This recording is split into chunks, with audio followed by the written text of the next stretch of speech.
मंगलपुर गांव एक बहुत ही खूबसूरत गांव था। वहाँ का राजा भी बड़ा दयालु था। वो सभी लोगों का अच्छे से देखभाल करता था।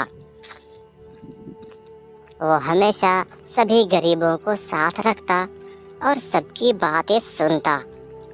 एक दिन वो गांव वालों की बातें सुन रहा होता है।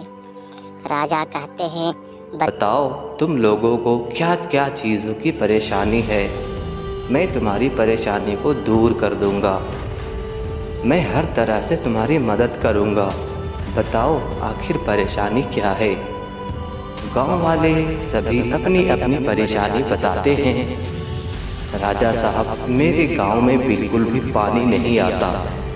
इसके वजह से हमारे गांव में काफ़ी परेशानी हो रही है। हमें पानी पीने के लिए भी बड़ी तकलीफ है। राजा साहब एक दिन वो जंगल की तरफ घूमने के लिए निकलते हैं। राजा साहब घूमते घूमते वो घने जंगल के अंदर जाते हैं। वो जंगल में घूमने के लिए गए थे। तभी एक शेर जंगल में सो रहा होता है। वो बड़े आराम से अपनी नींदें पूरी कर रहा था। तभी वो देखता है कि राजा साहब वो अपने घोड़े पर बैठ के घूम रहा है।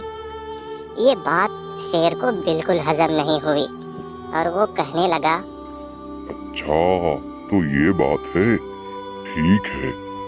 अगर ये घोड़े में बैठ के घूम सकता है तो मैं भी कल से हाथी पर बैठ के घूमूंगा और फिर ये बड़ी अच्छी बात रहेगी। ये इंसान भी बड़ी घूमने सकते हैं बैठ के जानवरों में। मैं सभा बुलाता हूँ अभी। अरे सुनो गीदड़ और लोमड़ी, मैं एक हाथी में बैठ के घूमना चाहता हूँ, इसलिए तुम लोग मेरी बात मानो और हाथी का इंतजाम करो, नहीं तो ठीक नहीं होगा। लोमड़ी कहता है, अरे राजा साहब, आपको ये अचानक उठपटांग सा ये बात आपके दिमाग में कैसे आ रही? मुझे तो कुछ ठीक नहीं लग रहा। हाँ बल्लू, मुझे भी, पर ठीक है। और फिर राजा अगले ही दिन एक हाथी पे बैठ के घूमने लगता है। कुछ ही देर जाता है और राजा वो गिर जाता है। उसकी टांगें टूट जाती है। वो कहता है कि ना बाबा, हमें तो पैदल ही चलना अच्छा था। ये हाथी तो बिल्कुल भी नहीं चलने जानता। अबे ओ लोमड़ी, कहाँ हो तुम? तेरे इस हाथी ने मुझे गिरा दिया और मेरा पैर टूट गया है। तू मेरे पास तो आ। अरे राजा साहब, आप गिर गए हो क्या? मैं एक बात कहूँ आपको शेर साहब, देखो जिसका जो काम है वो उसी को करने दें। हमारा जो काम है वो हम कर लेंगे।